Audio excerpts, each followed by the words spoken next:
আসসালামু আলাইকুম।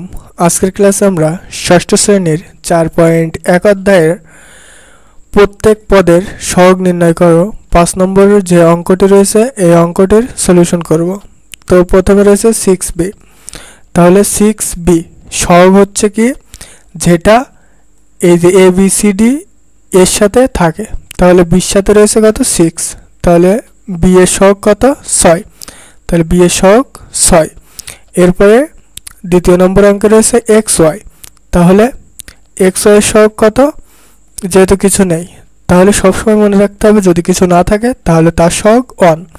তাহলে x এর সহগ কত 1, তাহলে xy এর সহগ কত 1। তারপরে রয়েছে কি 7ab।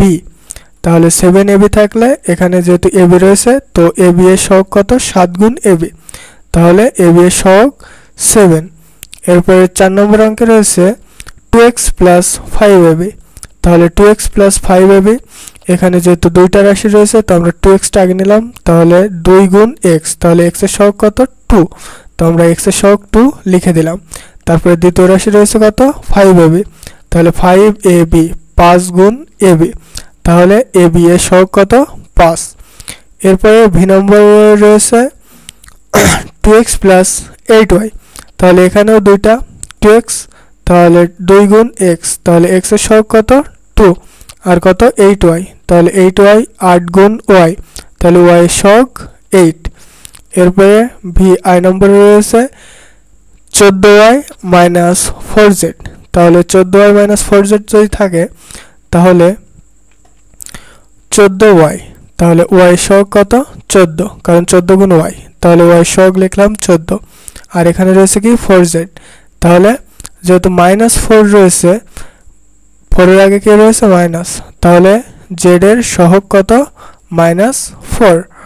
তারপরে ভি আই আই নম্বরে রয়েছে -1/2 xyz। তাহলে আমরা লিখলাম -1/2 xyz। তো এখানে xyz পাতালাম, আর এর আগে কত রয়েছে -1/2, তাহলে -1/2 যদি থেকে থাকে তাহলে xyz এর সহগ -1/2, তো এটাই অ্যান্সার। এরপরে খ নম্বরে রয়েছে তো খ নম্বরে রয়েছে x এর আক্ষরিক সহগ নির্ণয় করো।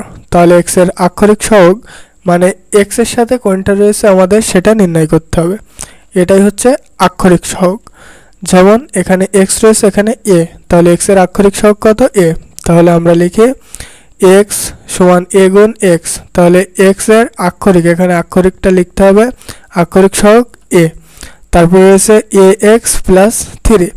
তাহলে এখানে আমাদের মূল দেখতে হবে যে x এর সাথে কোনটা রয়েছে, তো ax রয়েছে, তাহলে x এর সাথে রয়েছে কি a, তাহলে a গুণ x, x এর সহগ কত আক্ষরিক সহগ a। তারপরে ax প্লাস bz। তাহলে আমাদের যেহেতু x এর আক্ষরিক সহগ বের করতে হবে তাহলে আমাদের এই পদটা নিতে হবে ax, তাহলে a গুণ x, x এর আক্ষরিক সহগ কত আবারও a। এখানে রয়েছে pxy। যদি pxy থাকে তাহলে এখানে x এর আক্ষরিক সহগ কত p আর y, তাহলে x এর আক্ষরিক সহগ p আর y। তো আইভি নম্বর, এরপরে তো এই পর্যন্তই আসলে অঙ্ক কমপ্লিট। তো 5 নম্বর অঙ্কের সলিউশন দেওয়া হয়েছে। যাদের ভালো লেগেছে অবশ্যই চ্যানেলটি সাবস্ক্রাইব করবেন, এবং নেক্সট ক্লাসে আমরা 6, 7 এবং 7 নম্বর অঙ্কের সলিউশন এই ভিডিওর শেষে পেয়ে যাবেন। যাদের প্রয়োজন দেখার অনুরোধ রইল। আসসালামু আলাইকুম, থ্যাঙ্কস এভরিওয়ান।